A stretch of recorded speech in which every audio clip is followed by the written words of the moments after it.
I think the meaning of human life is to observe nature from a perspective that otherwise is not available to God.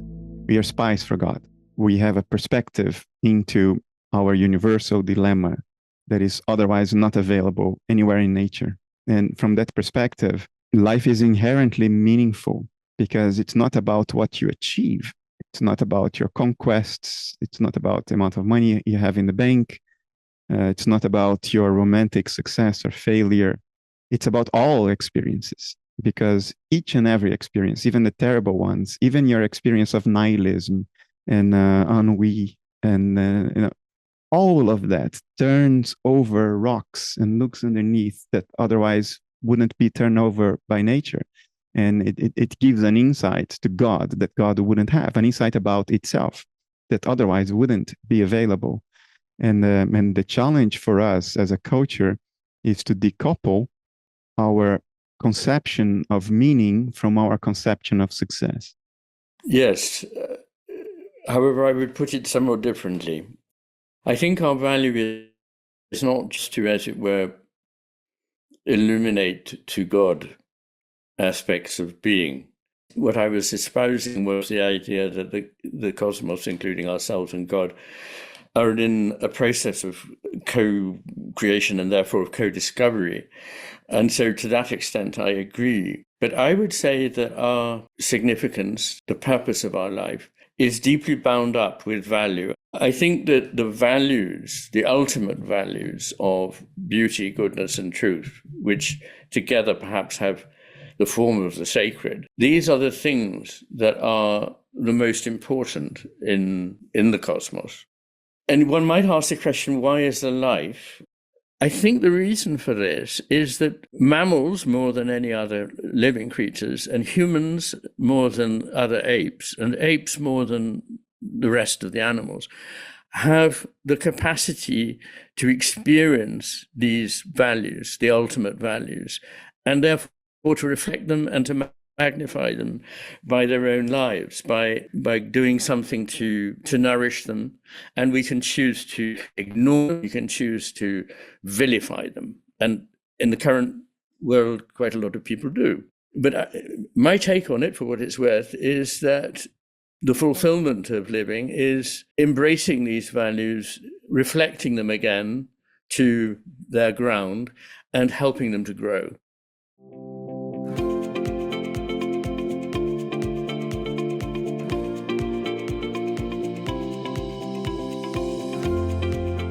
Okay, welcome to the show. I'm joined here with Iain McGilchrist and Bernardo Kastrup.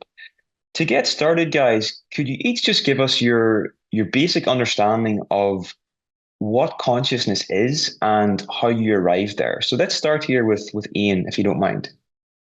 Oh gosh, okay. What a question. I think the first thing to say is that it's difficult to specify what consciousness is, because it is the ground of everything, and therefore there is nothing with which one can conceivably compare it, and therefore the rest of language is not very helpful at explaining if you don't have the experience of consciousness.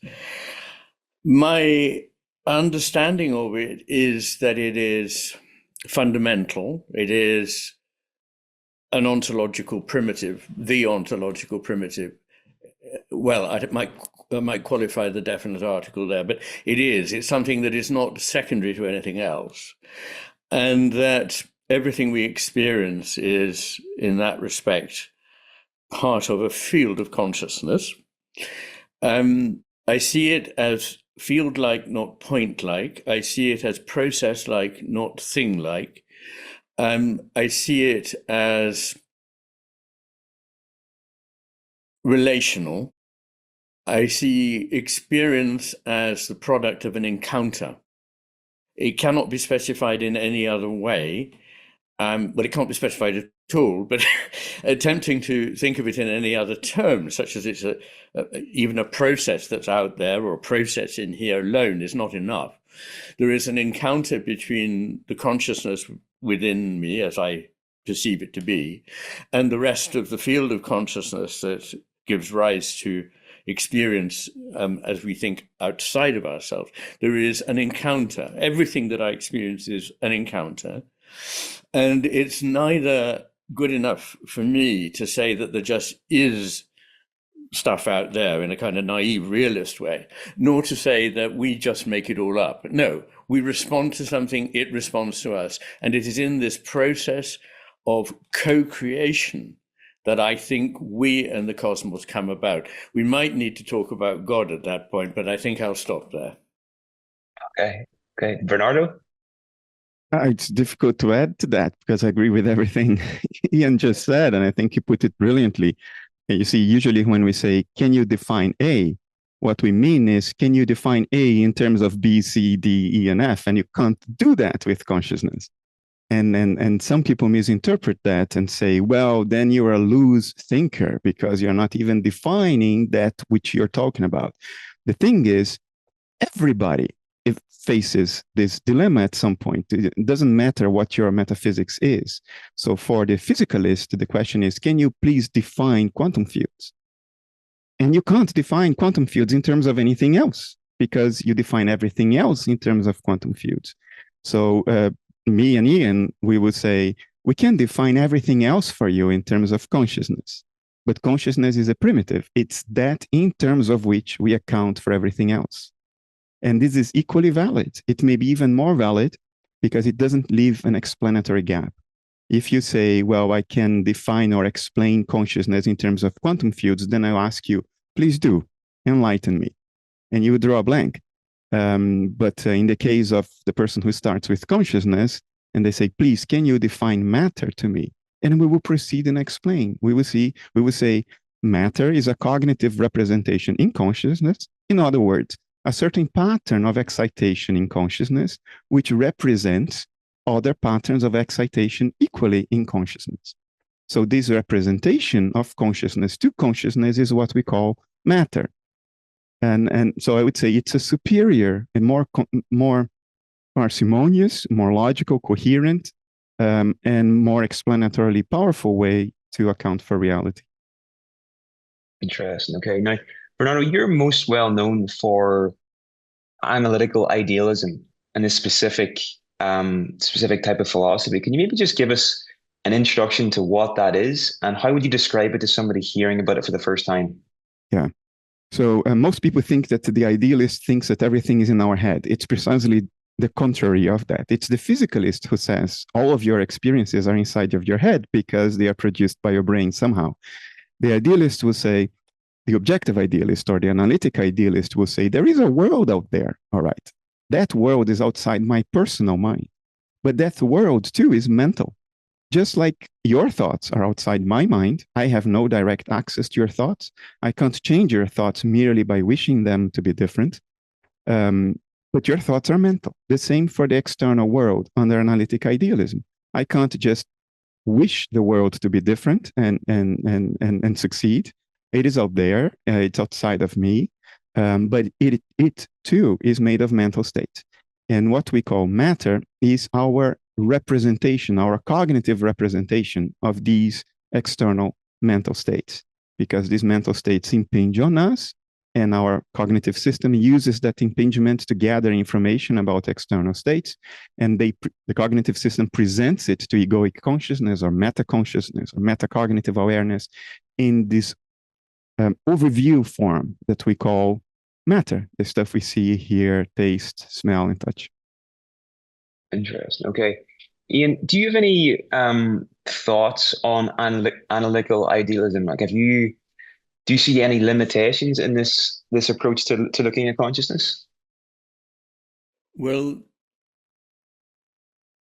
I don't think I'm enormously far from what Bernardo has said, but I would slightly tweak a few things from my perspective. So first of all, I think the word representation is one that you need to use very carefully for two reasons. Partly, a very important distinction I make between the way our right hemisphere works and our left hemisphere works is that our right hemisphere is where whatever it is that we are attending to or aware of presences, to use that Heideggerian term. But I mean, you can say is present, but presences means not just that it's sort of passively sitting there, but it comes about for you through that attention. Now, that's one reason. I think the other one is that I don't know, and I've never heard Bernardo and Donald Hoffman talk, but I am chary of Donald Hoffman's vision that what we do is that we, in an almost can have no real access to reality. We read off on dials in a cockpit. He uses these metaphors very commonly. And that therefore, what one is experiencing is a very second-hand representation of something. Now, I don't believe this. I believe that what we experience is the real deal. It doesn't mean that it's the whole truth about whatever it is. It's just that that is a real experience of it. It's the experience that I had of that particular thing at, as it were, 5 o'clock in the afternoon. So that's one difference, I think, that I would say is I'm slightly wary of the word representation. The other is that of course, there's no way I can prove this, but then in this realm, there's very little that you can actually prove. But my view on matter is that it is a way in which consciousness can manifest. And that may be similar to what actually Bernardo was saying. But in other words, that it is, I mean, the first thing to say is that we only know about matter because it is an element in consciousness that we choose to call material. Some aspects of the things we are conscious of, we choose to call material for good reasons that make sense to us. But we don't know that it's because we are material beings that we have consciousness. I mean, that might be the case, but I don't actually believe that it is. I believe that consciousness is beyond that rather restricted view. So matter is something that happens in our consciousness and is therefore like a phase of consciousness, using the word phase in the technical way that physicists and chemists use it. And a homely example of this is the different phases of water. So water can be translucent and flowing quickly. You put your hand in it, it passes over your hand and flows on. It can be in the form that it is in the room I'm sitting in and the rooms you're sitting in. There are tons of water in the air, which if they weren't there, you wouldn't be able to live. And of course, it can be ice, where it is completely different. It's opaque, it's very hard, it doesn't move unless given a push. And so its qualities are entirely different. People may say, well, matter doesn't seem to me to have the qualities of consciousness. I'd say, but ice doesn't have the qualities of water vapor or water. So I think that it can manifest, if you like, it can be a phenomenal expression of consciousness. I have it at all, I would say, because it gives two things to us that otherwise we don't have. Without matter, my thoughts can go pretty much anywhere. Bernardo said you can't change somebody's thoughts by thinking you want. That is quite true. But you can't, I mean, you can't certainly put your hand through the table that I'm sitting at. You just simply can't. But I can think my hand to anywhere. I can think of myself now in Mongolia. This is all possible. But matter gives a degree of resistance. And you might say, well, why is resistance important? I think it's very important. And if you want, we can come on to that later. But the other thing it gives is a degree of permanence. So my thoughts can come and go in a matter of a second and then have to be recovered from somewhere. But, you know, barring accidents, this table will be here tomorrow morning. And that is rather important. So those are my comments on what Bernardo had said. And I'd be very interested to know how much of that he would agree with and how much not.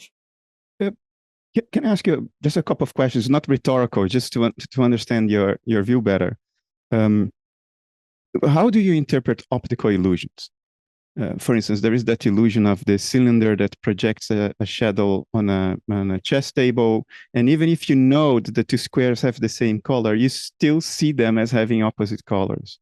If we apprehend the world as it is, how do we make sense? Illusions of movement as well. How do we make sense of that? Well, when I say we apprehend an aspect of the world, I'm not saying that everything that we experience is veridical. I'm not saying that we can never be wrong. That wasn't my intention. My intention was that there's no doubt that when one sees that optical illusion, one is seeing something, a representation, in fact, in the world. And the way in which one understands it can be different. I imagine you can train yourself so that you don't any longer experience it. Some optical illusions you can train yourself to not see. But generally speaking, we're the victims of the skill with which our brain helps to put together reality. At 99.99% or more of the time, it does a very, very good job. But if you deliberately set out to make it confusing for the optical system, then you will see something that is not correct. And I sometimes use this as an example of the work of people like oh God, I've lost the name now, but Daniel Kahneman, and people who are very anti-intuitionist, and they say, well, your intuitions will tell you this, but look, reason will tell you something different. Now, it is true that you can find these situations, you can specially set them up, and psychologists love to do that in order to convince us that our intuitions are wrong. But most of the time, 99.99% of the time, our intuitions do a fabulous job. And if we had to work everything out without them, we wouldn't ever get anything done in life. So that's what I'd say about that one. Is that any good?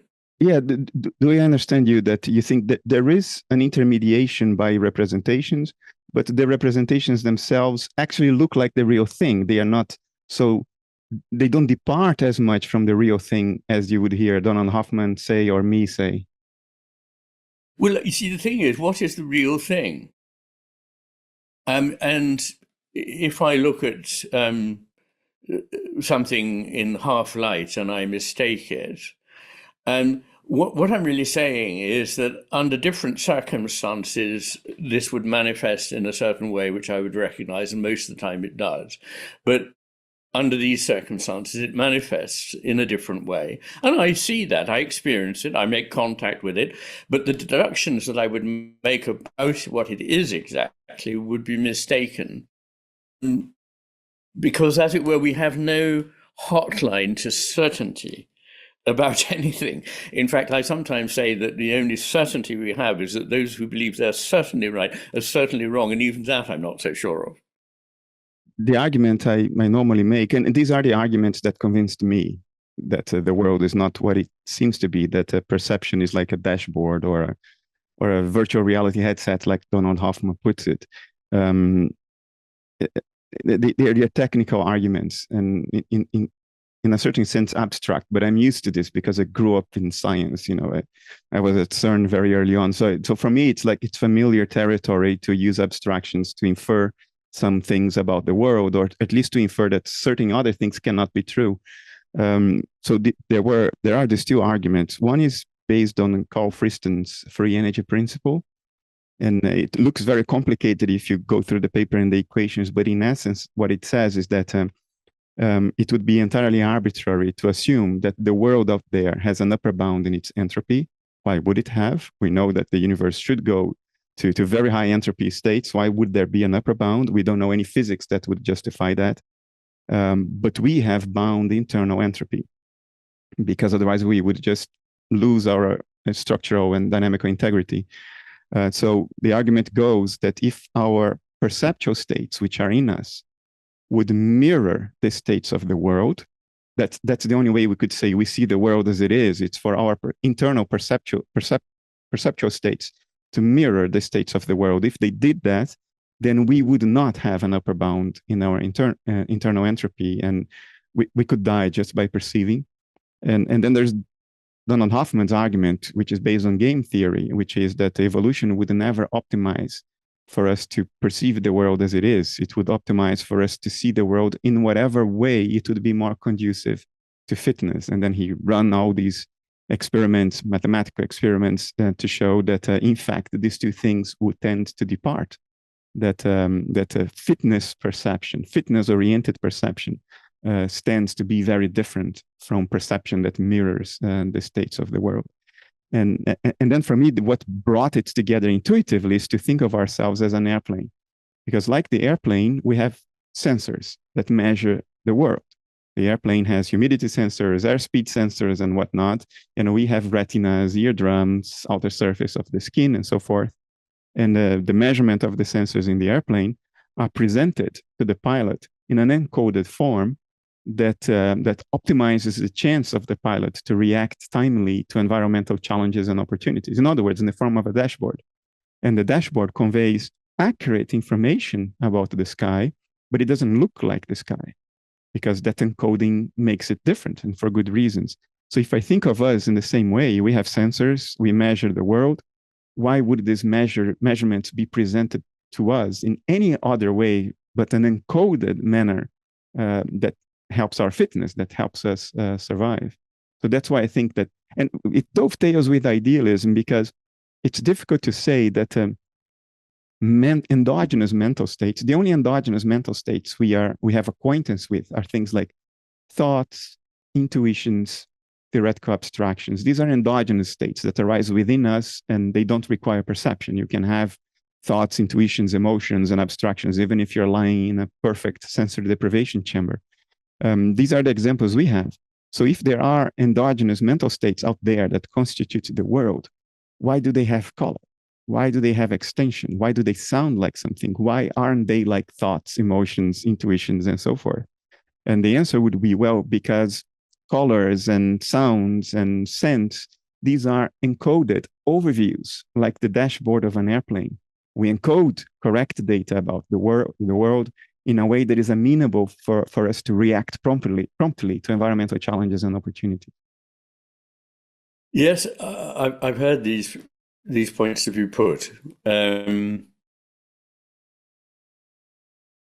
I think actually that Carl Friston's theory is reductionist, mechanistic in essence, and it's very complicated in the way it's expressed, but the ideas in it are fairly simple, actually, and I don't really go along with them.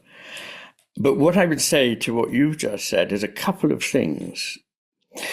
One is, you use the phrase, what the world really is, or what it is. But what do we mean when we say what it is? In what sense is my understanding of the world less real than a readout of data showing air pressure, humidity, light, and so forth? What is it about my experience which is infinitely richer than that is less veridical about an aspect of what is, quote, out there than the dashboard? There's a lot that isn't measured.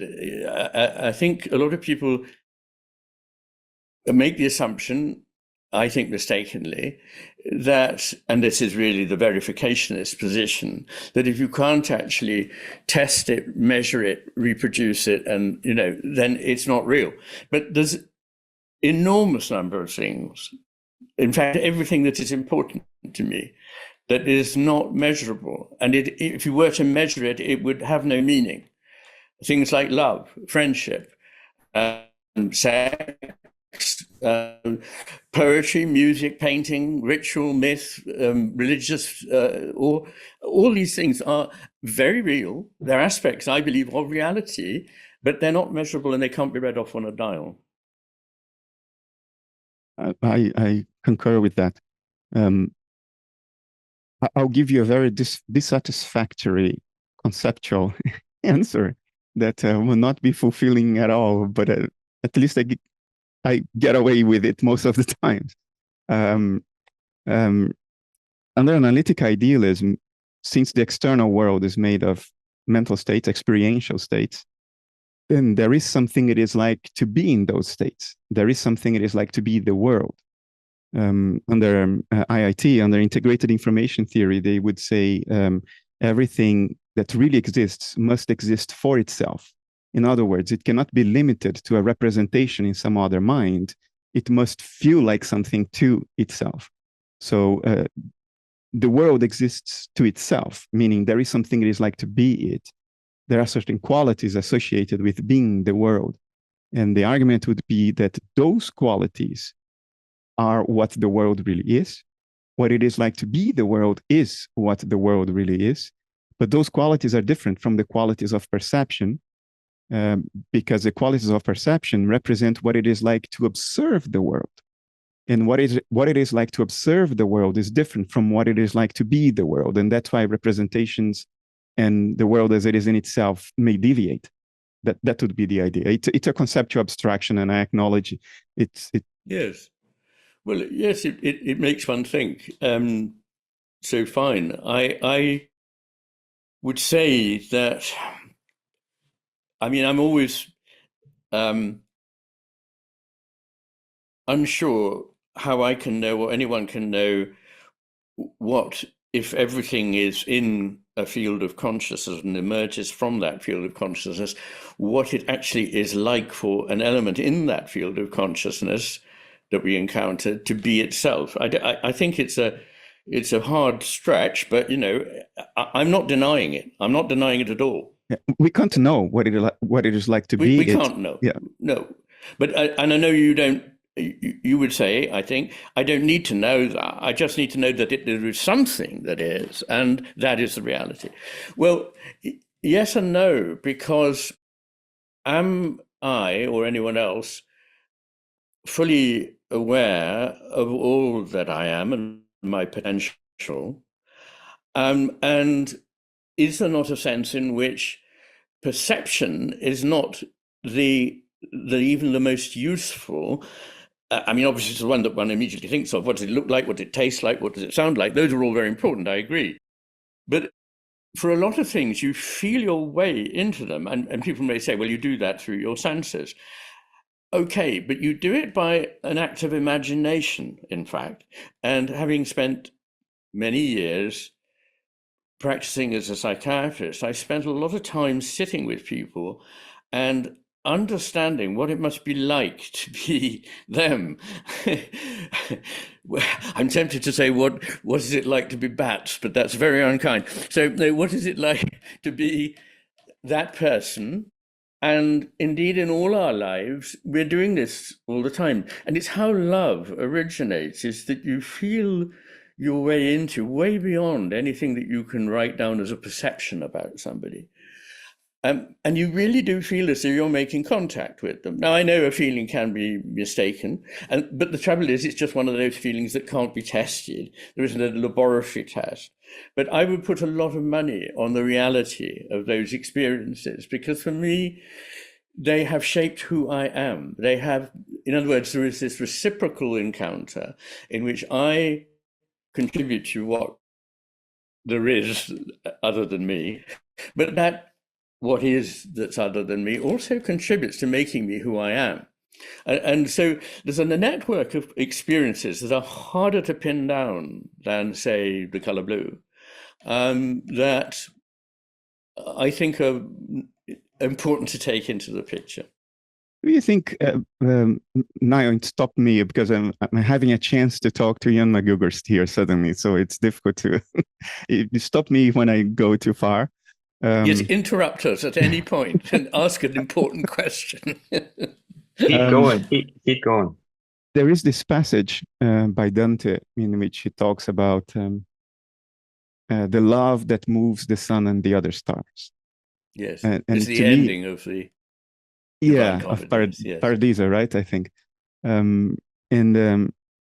which I always found this passage and a few others that you see from poets so intriguing, because what it hints at is that he knows that love, when observed from the outside as opposed to felt from within, looks like light.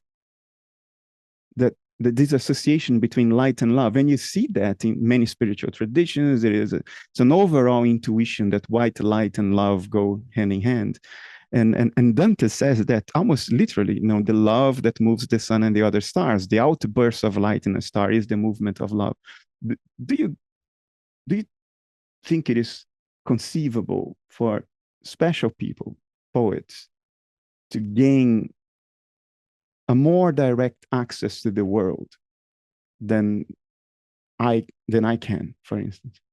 I'm pretty hard-headed, so. Well, the first thing I'd say about that is I think the capacity is there in all of us to have these experiences. The capacity is not there in all of us, I would dare to say, to write as well as Dante. So, but I think that the experiences are parts of the human condition, but I think it is possible to lose them. And I think it's a fairly obvious point that a faculty, if it goes unused, atrophies. And I think that we are aware of things and we are encouraged not to attend to them, and therefore we don't attend to them. And as Blake thought, we were sort of narrowed into this like almost like a prison house of certain ways of thinking and attending. So, and I think that has, a lot to be said for it as a position.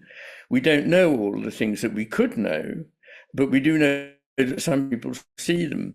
I mean, whether the light, I just incidentally about that passage or that line, I've always thought of it as more to do with gravity, which is this mysterious force that draws things to one another and is in fact an obvious example of action at colossal distance. So I'd thought of it in those terms, and as the connectivity between everything that exists that we would now, even begin to talk about in terms of entanglement and so on, which I'm not qualified to express an opinion about.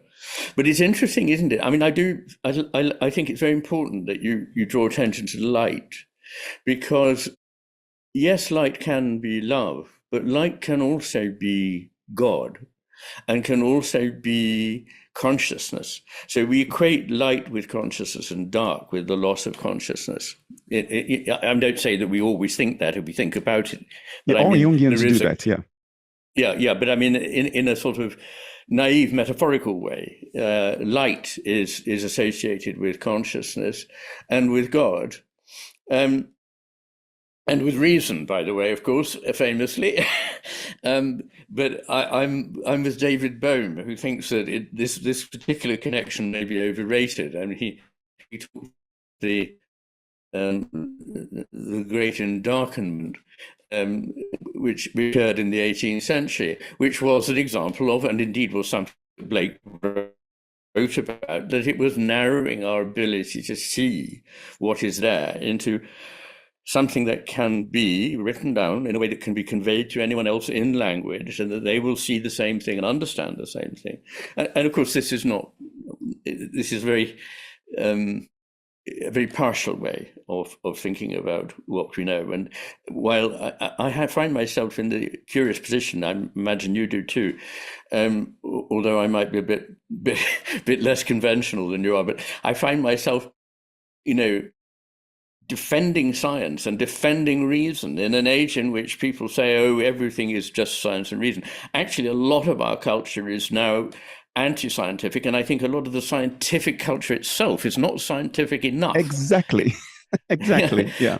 And people are too ready to discard reason. I think, reason, where it can get a grip on things, is a lodestar, and we should not, under any circumstances, despise it or dispense with it. But on the other hand, it's very obvious that there are plenty of things that reason cannot encompass. So, the most obvious is, a sublime piece of music. There's nothing irrational or contra-rational, counter-rational, or anti-rational about music. It's just supra-rational. It can't be reached by reason. I completely agree with that. And I agree with that in the position of someone whose other cognitive faculties beyond reason are somewhat stunted. But I'm self-aware enough that I know I have that handicap. And therefore, what you just said is invested for me with more importance than I think for the average person. But I completely agree with that. Yeah. No, I mean it is in a way the partner to my saying, but now let us respect intuition and imagination, which are not, as they're often said to be, just deception. In fact, it can be argued that imagination is the only way to understand in depth what it is that one is attending to. I mean, Coleridge and Wordsworth and the idealists of the early 19th century in Germany made a huge distinction between fantasy and imagination. Yeah, exactly. I even came up at some point with a seemingly rational story to justify exactly what you just said. And it's based on phylogenetics. Human reasoning is the latest, phylogenetically speaking, it's the latest cognitive capacity we've evolved. We did it like 30 to 50,000 years ago with the advent of symbolic thinking. But of course, we know that from very early on, life had the capacity to express spontaneous intelligence, intuition. So it is those faculties, intuition, imagination, those are the early ones. If you think of a human being as a tree, intuition and imagination are in the root. It's what makes contact between us and reality, right? And thinking is all the way in the canopy, it's in the clouds, it's all conceptual, it's all up here. And yes, it may be the most advanced, but for exactly the same reason, it's also the youngest and the most removed from the ground of reality.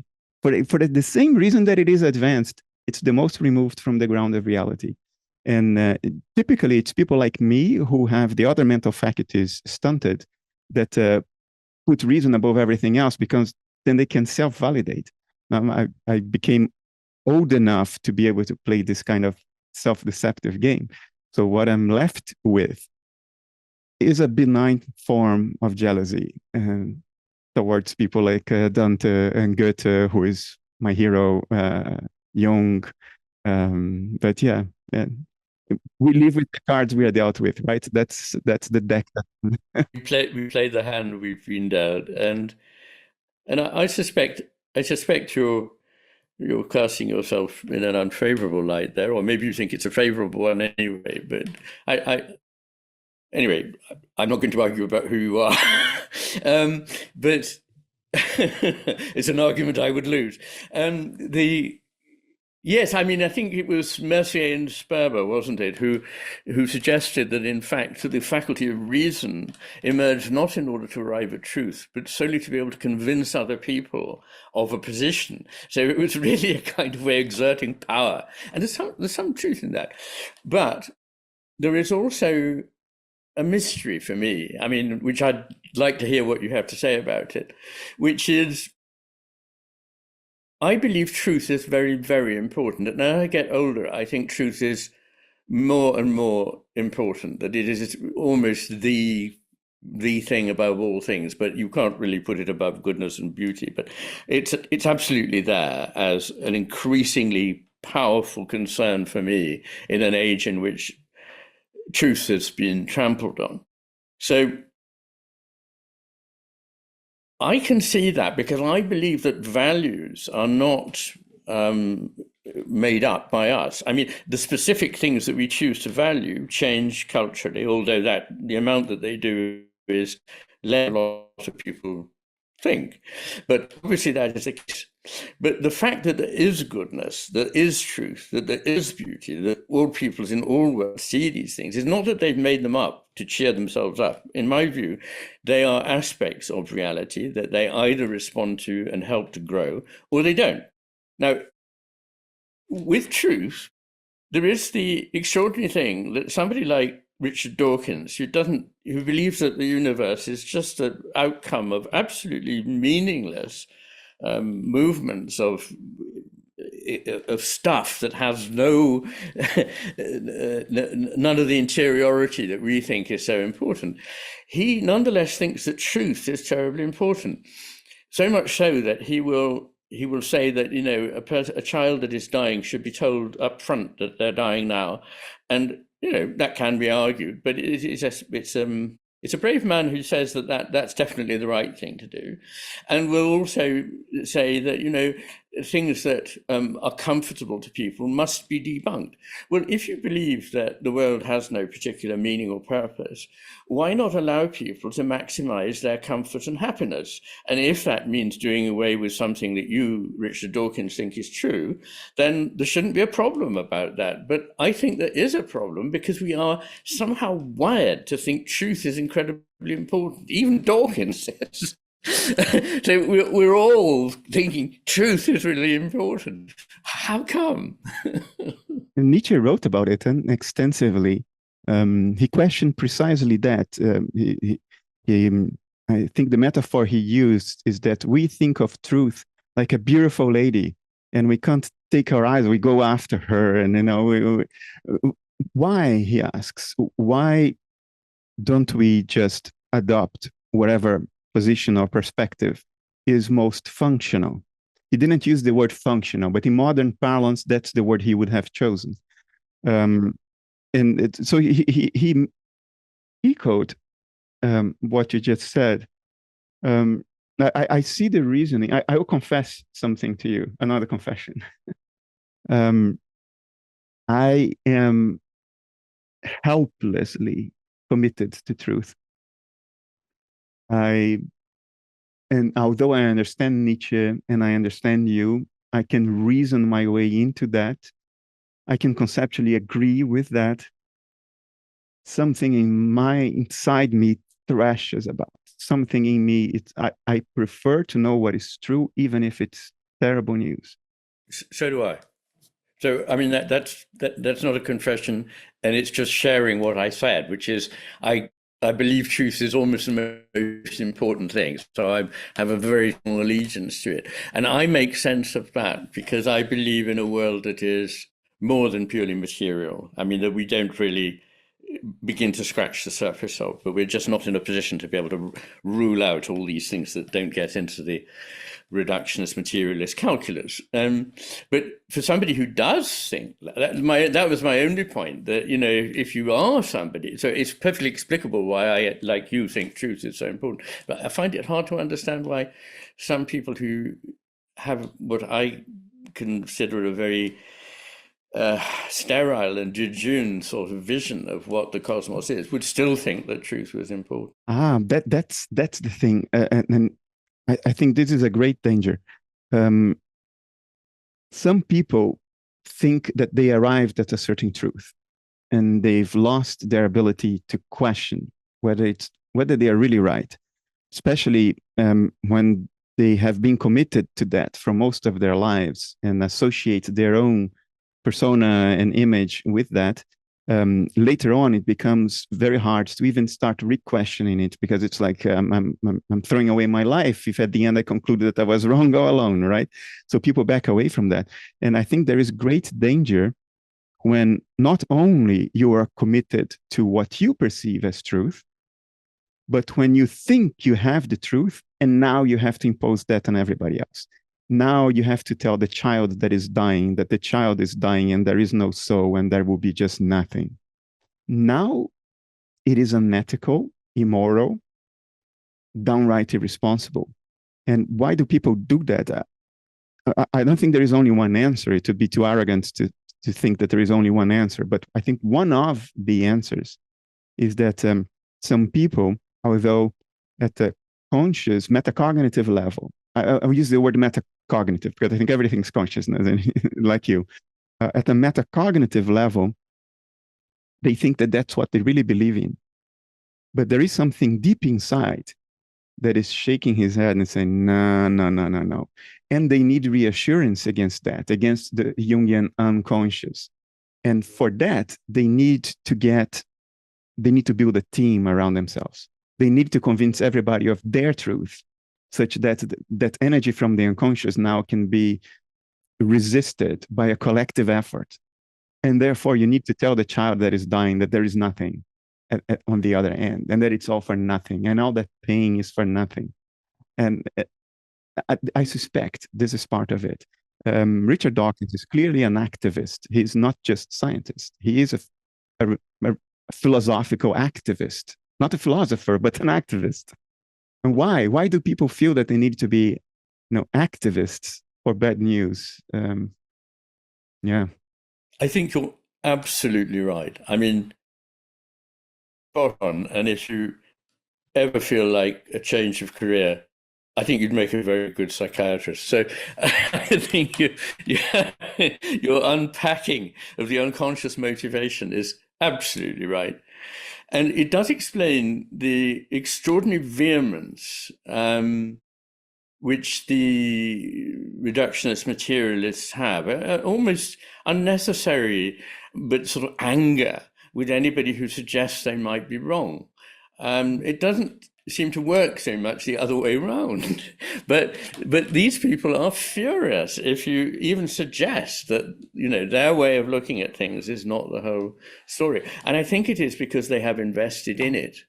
And as you say, have made a reputation, built a career. And it would mean if they started to question that, everything in their life would fall down, because don't forget, there is nothing else except this belief. Once you have that belief, it excludes all the other possible beliefs. So I think that is completely it. Yeah. Yeah. It's a form of meaning. If how do they call it? Not fluid compensation, I think, is the psychiatric term. When you lose transcendence as a source of meaning, which is what we have had through 99% of our history, the meaning of our lives came from a transcendent source, maybe immanent as well. But if immanent, then also transcendent. And when that was lost, mid-19th century, intellectual elites had to fluid compensate somehow, right? And a possible way to fluid compensate is one, a closure. So you get one up on the universe. The universe is crap, but at least I understand you, right?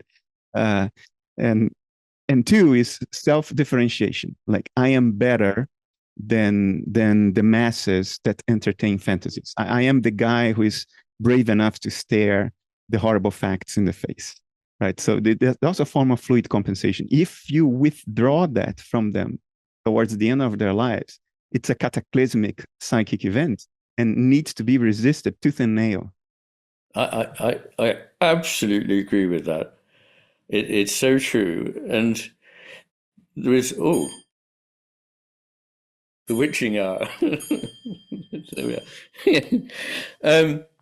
No, it reminds me slightly of the problem of explaining why people become so enamored of carrying out pointlessly destructive acts. They don't get something out of carrying them out and watching the results as people suffer. And I think that in some ways it's not the same phenomenon, but it's connected to it. You are the one that has the power. You see through it. The other fools believe in things. You can get one up on them, and you can get one back on the universe as well. So I think these are very parallel phenomena. Anyway. Yeah, I think the whole culture is a display of psychological patterns and archetypal templates, right? We think we are living in a very objective cultural milieu. It has never been objective before us, but every generation thinks that their time is the first one that is really objective. It never is. It's like the old saying, every generation thinks they're the first ones to discover sex. Maybe, yeah. And everybody else before were just square, and they didn't really. Absolutely. Niall. Good. All right. Okay, so something I was curious to ask you both is, to what extent can we say there is intelligence and purpose in nature, and where do you both stand on the question of God? So start with Bernardo here, and then we'll go to Iain after. um, people usually confuse, misinterpret something I say. I normally say that metacognition, this higher level mental function in which mind can turn in upon itself and start investigating its own contents by re-representing them in a higher mental level. I say the universe out there, I don't think it's metacognitive because all evidence indicates that metacognition is an evolved mental faculty. It's a higher level mental faculty that evolved adaptively to allow us to react to environmental challenges and opportunities. And then people say, well, but then you're saying that the universe is not intelligent. No, that's not at all what I said. I said the universe is not metacognitive, or at least that we don't have compelling reasons to think that it is metacognitive. But you can have, and there are so many examples of this, vast spontaneous intelligence. Even in humans, savants or people with acquired savant syndrome, they call it a syndrome, which is very interesting. But people who can do unbelievable mathematical computations at the drop of a hat, people who can remember the weather and the news of the day, any day for the past 50 years, just tell them a date and they tell you which day of the week it was, what the weather was like, what was on the news. If you ask them, how do you do that? They will shrug and say, they don't know. So they are not metacognitive of any explicit steps that they are taking. But they are clearly extraordinarily intelligent. To make the calculations some mathematical savants perform requires astronomical intelligence, which they clearly have, but they cannot tell you how they are doing that. Often they will tell you, I just see it, or it just comes to me. I just know. So there is such a thing as vast spontaneous intelligence. If the physical universe, the inanimate universe out there, as analytic idealism would say, is just a representation of mental states, then the sheer vastness and complexity of the web of galaxies would suggest that it's very vast intelligence, incommensurable with anything we could explicitly conceive in our own minds. It's even more interesting that the web of galaxies has the same network structure as mammalian brains, which is even more suggestive. So yes, I think it stands to reason that there is vast intelligence out there. Regarding God, depends on how you define the word, right? Have to be very careful here. One common definition is God is that which is omnipresent, omnipotent, and omniscient. Well, I think the whole of nature is experiential in nature, mental. It's consciousness stuff. Maybe not metacognitive, but consciousness stuff. And since it is one field of subjectivity, and that one field of subjectivity is what nature is, then nature is by definition omniscient. It is conscious of everything because it is the consciousness of everything, right? So it is omniscient. If this field of subjectivity is nature, then it's omnipresent. It's everywhere because it's nature everywhere. And now, is it omnipotent? Well, in a sense, it is, because whatever happens in nature happens by the grace of the organizing principles that make this field of subjectivity move and excite itself.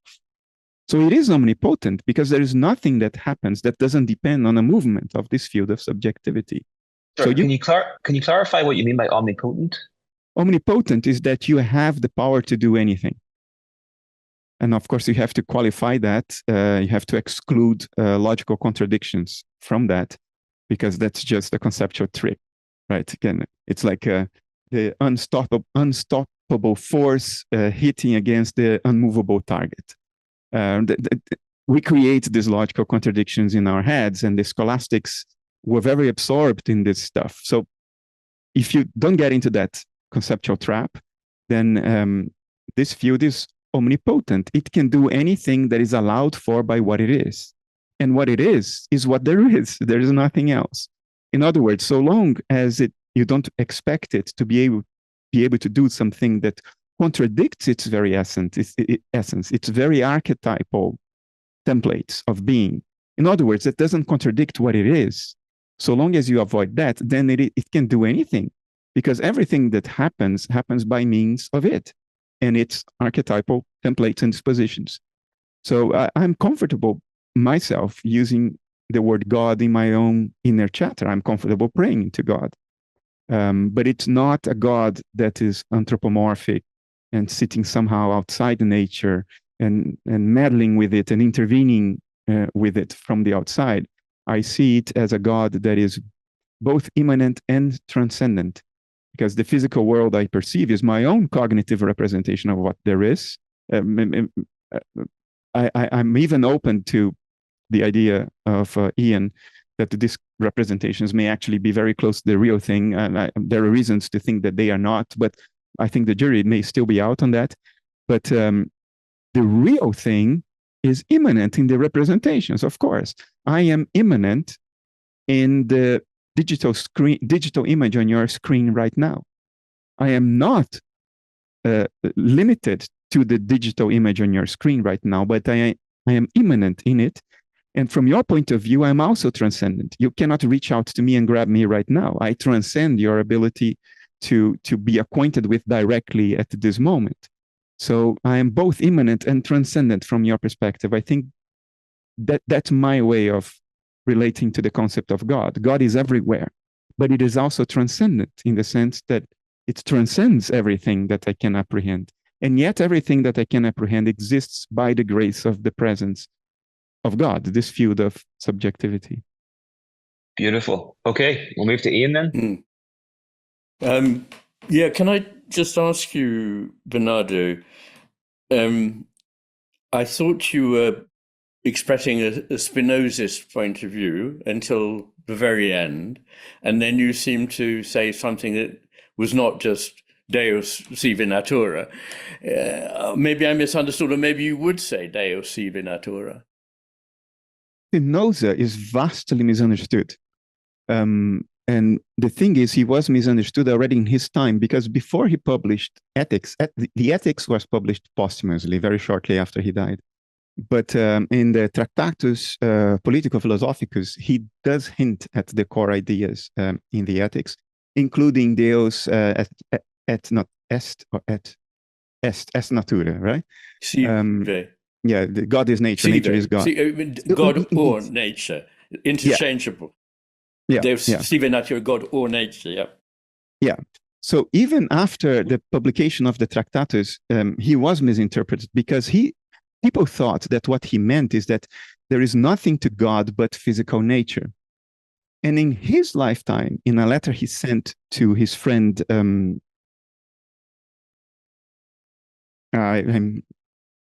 his German friend who could he had a Dutch sounding name, but he was German and lived in England. I forgot his name, sorry. He explains that this is a misunderstanding. And he literally says, I never meant that God is nature if you take for nature this corporeal stuff around us. So what he meant is that God is nature in the sense that nature is an image of God. Yes. That there is nothing to nature but God, but not that there is nothing to God but perceivable nature. He didn't mean the latter, right? So if you understand Spinoza in that way, I think what I said does not contradict Spinoza. I am a Spinozist from that perspective. Yes, I mean, this reminds me of a misconception that plagues Galen Strawson, because he talks about physicalism. But the point is, his physicalism contains consciousness, as it were. So it depends what you mean by, is it all matter? Yes, it is, but matter has consciousness in it. So we always fall down on these definitional questions, and sometimes people argue with one another unnecessarily because they're really reaching towards the same sort of conclusion. But so you asked, Niall, about intelligence in nature and in the cosmos, yes, and God, yeah. I would agree with an awful lot of if not all of what Bernardo has said. I'd say that there's very obviously intelligence in life. But I don't make and let me just explain that. So even a single-celled organism, one has to accept, has a kind of intelligence. James Shapiro at Chicago famously espouses this position, and he's exactly right, as I've forgotten her name now, but the Nobel Prize winner Barbara, my memory for names is hopeless. She also thought that a single cell could mobilize an intelligent response to a threat that it had never experienced before, and that it wasn't prepared by any set of instructions on how to do it. So to me, that is really what intelligence is. So if I get a child who in the exam can parrot everything, fine. But if I throw a kind of googly question at them that they haven't been prepared for, they go, oh, I don't know. But the intelligent person can cope with, use their whole awareness to answer this particular question. So I think it is there throughout nature, from the simplest to the largest. But I think, once again, rather like soul or psyche or consciousness, this is going to be difficult to explain. I don't think it is particularly difficult, but saying it without being misunderstood may be difficult. I think that I would accept entirely that the field of the cosmos is intelligent. It behaves in an orderly way, driving not at random towards beautiful and complex outcomes. And this kind of intelligence is the field in which life, as well as the things that we call inanimate, inhere.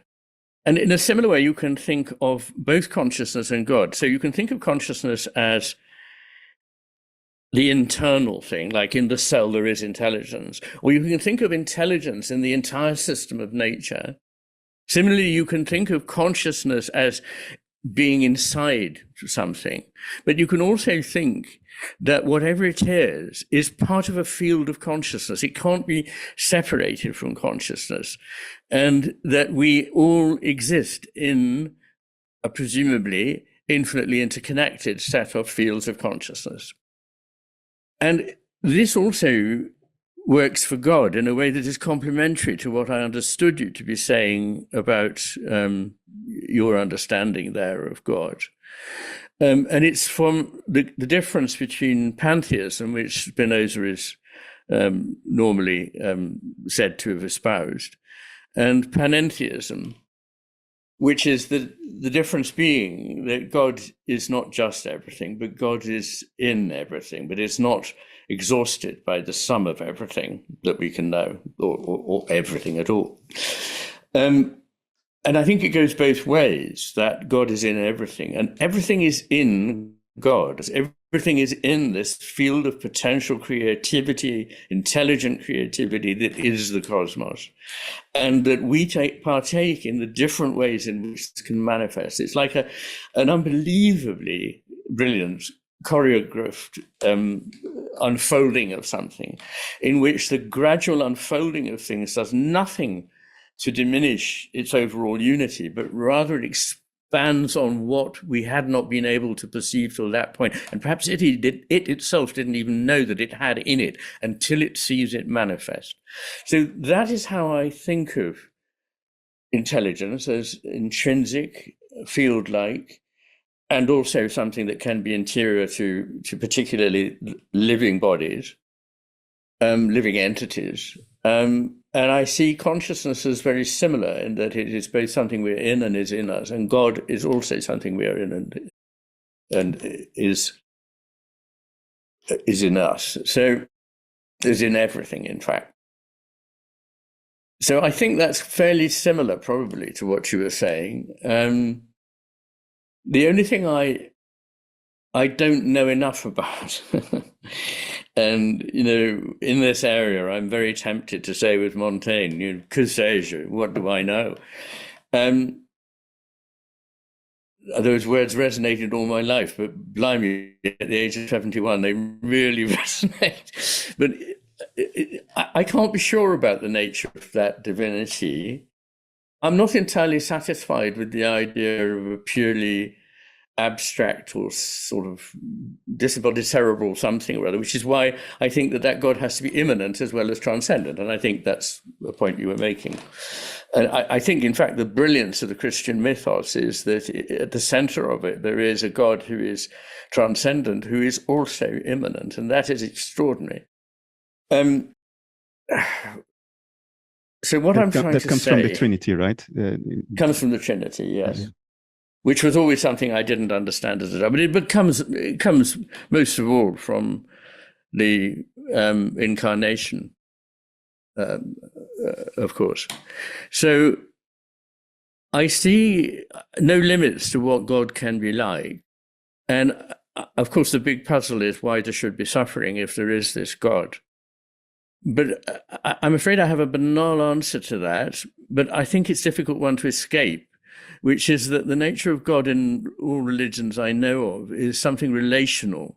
And the nature of that relation is usually said to be creative love. Now, if it is creative love, it is to bring something about and it is to experience love. The other, that it must be in communion with, must have freedom. And if there weren't freedom, actually, the whole business of the cosmos would be a waste of time, because God would know everything already ahead of time. But I don't think, see, when you come to omnipotence, omniscience, and omnipresence, I go with omnipresence. I don't go with either omnipotence or omniscience, at least not in the way that the left hemisphere would understand them. The left hemisphere would understand them. Omnipotence means being an interfering God, which you explicitly rejected and which I entirely reject. I'm constantly saying, I do not believe God is this absent engineer who tinkers in the machine. No. So I don't think that he is omnipotent,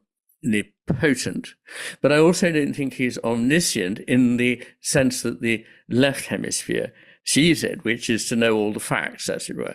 I think that actually what there will be is something that is potential in that ground of being, but is not, if you like, metacognized by the ground of being or by the creation until it actually is unfolded from potential into actuality. And so that is the reason for having a cosmos at all that works in this way. So I'm glad you agree, because that means that we're really enormous.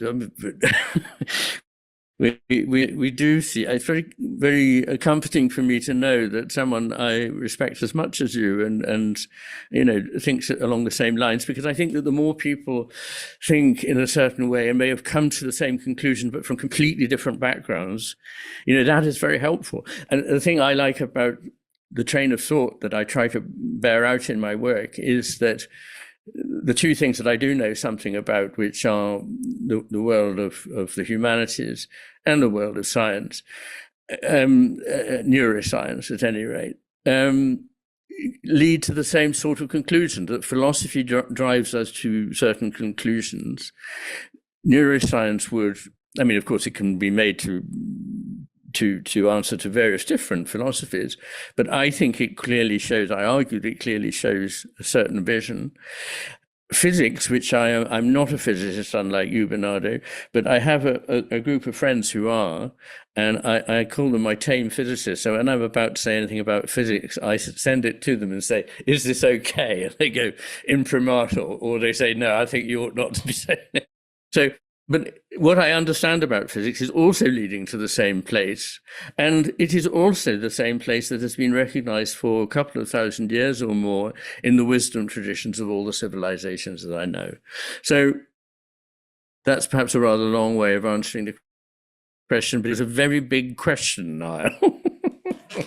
When I said omniscient, I meant non-metacognitive awareness of all present states, not necessarily that God knows where we are going.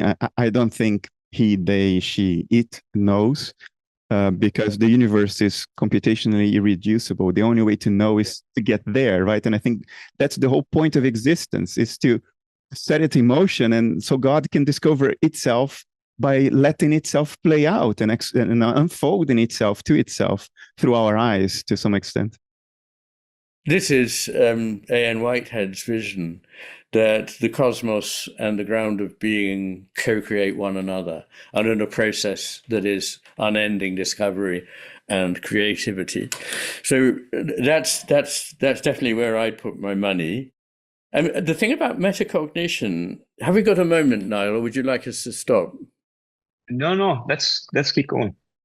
Okay, I don't want to take it much further because I expect we're all like a break. But the thing about metacognition is interesting because it is a very late arrival on the scene, as you say, and I'm not sure that it is necessarily a help. And one of the reasons I say that is that the very interesting question which you raised of the savant. And a savant may be born with special skills of this kind, or may suddenly have access to these skills, never before having had access, after a brain injury. And what interests me is it's almost always an injury to the left hemisphere. Now, the left hemisphere is mainly interested in self-reflexive forms. So the right hemisphere is more open to the rest, but the left hemisphere is very much inwardly focused. And indeed, one of my problems with the Donald Hoffman picture is that it seems to me a bit of a left hemispheric concept that we're looking at from inside that chamber out of which we cannot escape. So I think we all have those qualities. Donald Trefford would say this, that, the savant qualities are something that are there, but they're covered over. They're not accessible. And this also goes back to different kinds of faculties. We just don't know what faculties we have. But when people in an indigenous culture, as they often do, say that they can actually consult the elders and they can hear the elders speaking to them, and they can hear someone else that they know maybe 100 miles away speaking something, and they're saying they're in danger, and this turns out to be the case. We don't. They are talking poetically. That may actually be. They may have sense we have lost. Anyway, that was my 2 bits worth on the metacognition. I think that thinking without that Gorgon stare of the left hemisphere going, how did you do that? I mean, a lot of things you can't do when you're doing that. For example, artists well know that if they keep thinking about what they're doing, or if a pianist thinks about his hands, he'll suddenly get it all wrong. You have to banish that in order to really thrive. It surely is a trade-off, and it casts a field of obfuscation around it. When you metacognize something, everything else becomes obfuscated. It's like staring at the sun at noon and missing all the stars because the glare of metacognition is just too strong. It's definitely a trade-off. Yeah, it is a trade-off. And the way I look at that trade-off is that metacognition is a very valuable thing that we have, as long as it doesn't rule the show. We can wheel it in at a certain part of the process of coming to understand something, and it will illuminate things. But at the end, we must lose the focus of that again in order to discover the reality of the whole. So we go from a whole that gets broken down and over-focused by the left hemisphere to an understanding of the whole again in the right hemisphere, where, as it were, the pianist makes the most wonderful performance without being able to think about anything. For sure. Guys, I'm conscious of time. Do you have time for one more question to tackle briefly, or do you want to wrap up there? It's your call. No, go on. We don't get together that often, do we? Yeah, I'm game. Okay. I'm game. In your view, where does human life fit into the larger whole? Is it insignificant, or what case can be made that each of our subjective experiences do matter? So, Bernardo, do you want to tackle that? Yeah. I will use the word God because we have a context to do it. Normally, I don't use the word because without context, I can be interpreted in 8 billion different ways, right? So given the context, it's a very handy, powerful concept to use because it eliminates so many words. I think the meaning of human life is to observe nature from a perspective that otherwise is not available to God. We are spies for God. We have a perspective into our universal dilemma that is otherwise not available anywhere in nature.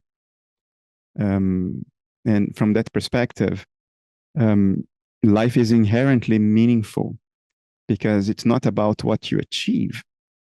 It's not about your conquests. It's not about the amount of money you have in the bank. It's not about your romantic success or failure. It's about all experiences, because each and every experience, even the terrible ones, even your experience of nihilism and ennui and all of that turns over rocks and looks underneath that otherwise wouldn't be turned over by nature. And it gives an insight to God that God wouldn't have, an insight about itself that otherwise wouldn't be available. And the challenge for us as a culture is to decouple our conception of meaning from our conception of success. That is tremendously necessary. Just as it is important to decouple our conception of importance from our conception of value. Decoupling these things, I think, is critical, and meaning and success are very critical to decouple. Amazing. Okay, Iain. Very interesting.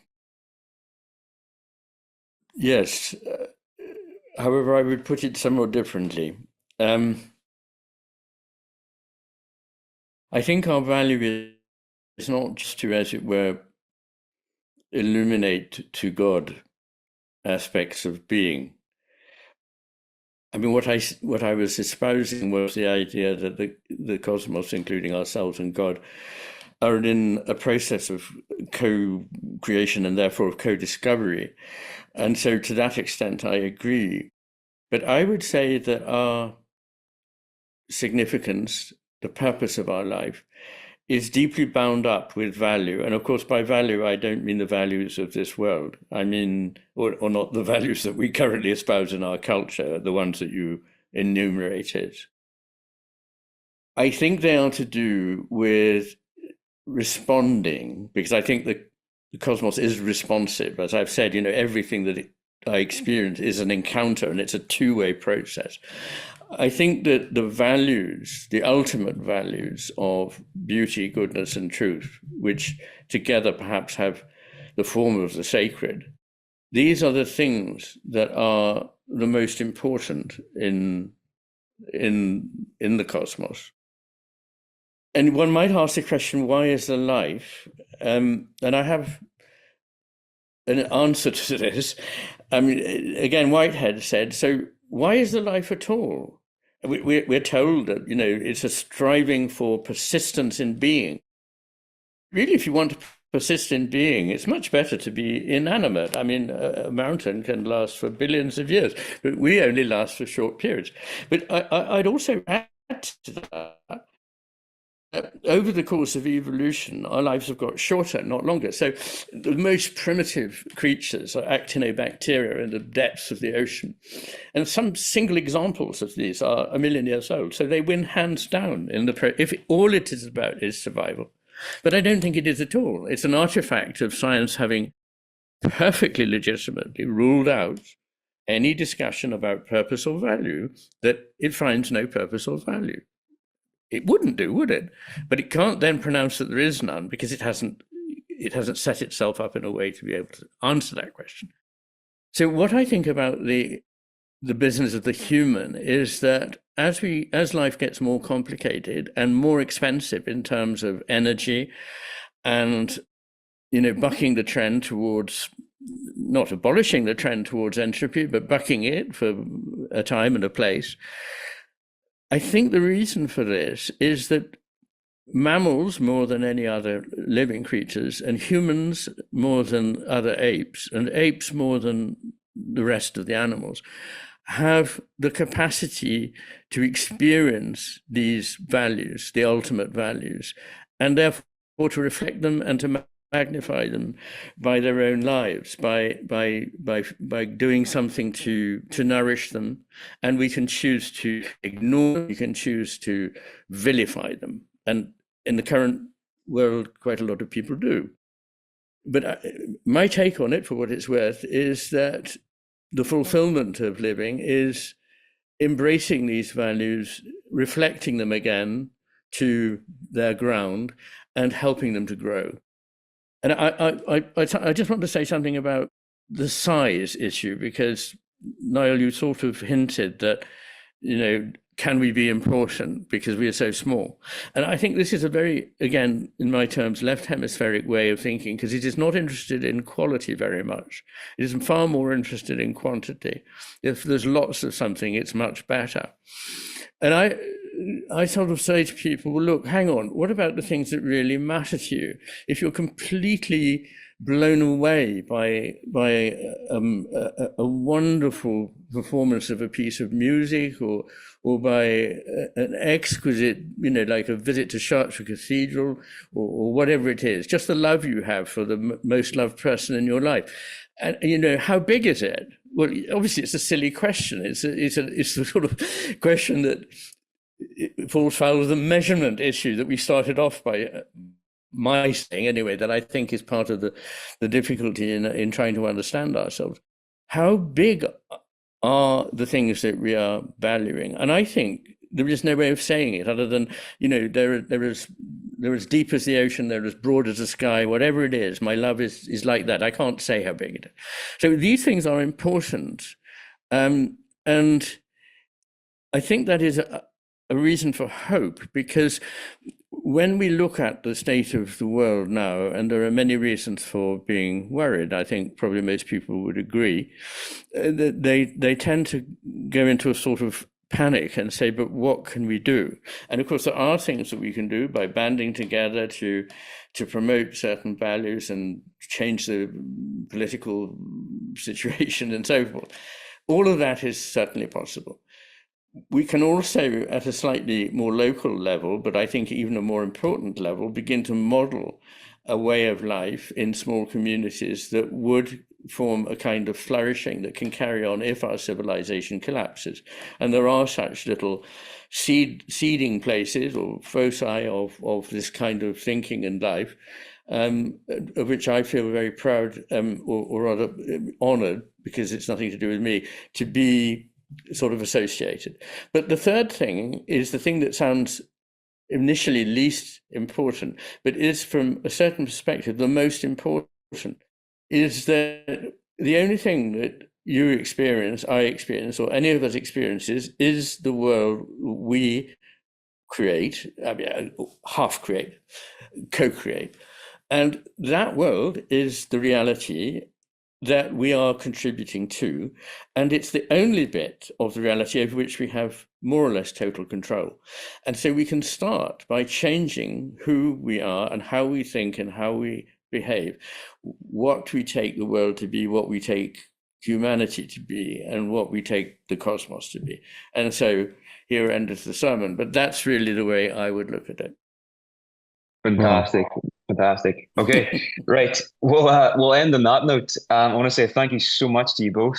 I've enjoyed every minute of this. Where can people learn more about your work, and where can they find you online? Websites or Twitter handles, or where would you send people? BernardoKastrup.com, and there are links to everything from there. I'd like to mention that I'm also pleased to be part of something that Bernardo, I think, brought into being, the Essentia Foundation. When I think that also is a source, isn't it, that one can go to? Essentia.org, is it, I think? EssentiaFoundation.org. Yeah. .org. And we are very honored to have you in our board. Well, it's very nice of you to say that, and I feel sensible of the honor myself. Okay. Thanks so much, guys. Take care, and we'll talk soon. Thank you. Thank you, Niall.